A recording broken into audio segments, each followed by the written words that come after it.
got a list of paintings over at my desk that I wanted to do to tell the stories that I thought were interesting in Apollo.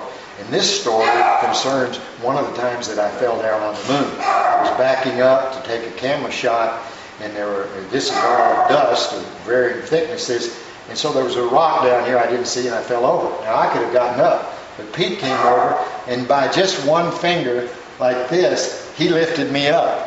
And I said, that's kind of fun. I believe I can tell that story. So I drew this out on this panel here. And here's Pete using his one finger. Here I am, I've fallen down. I'm lifting up. Now, when I began to do this, I thought, I've seen something like this before. And I thought about Michelangelo's painting on the top of the Sistine Chapel. So I went to my computer and got a picture of it.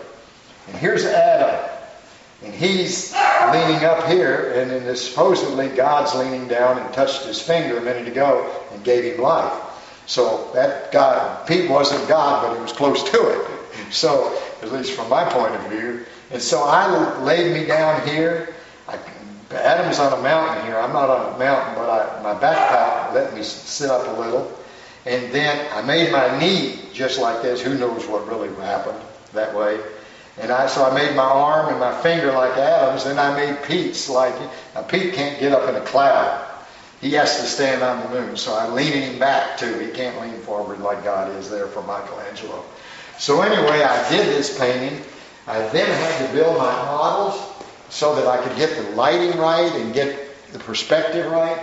So I stopped painting, and I went over and got my models, my astro models, and built them exactly like I wanted the painting to be. It took 400,000 people to pull off this impossible dream. When you meet somebody that ever had anything to do with Apollo, it's always the high point of their career.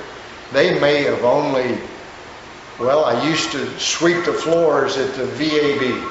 That's still the thing that they remember because they got to be part of it, and they were important.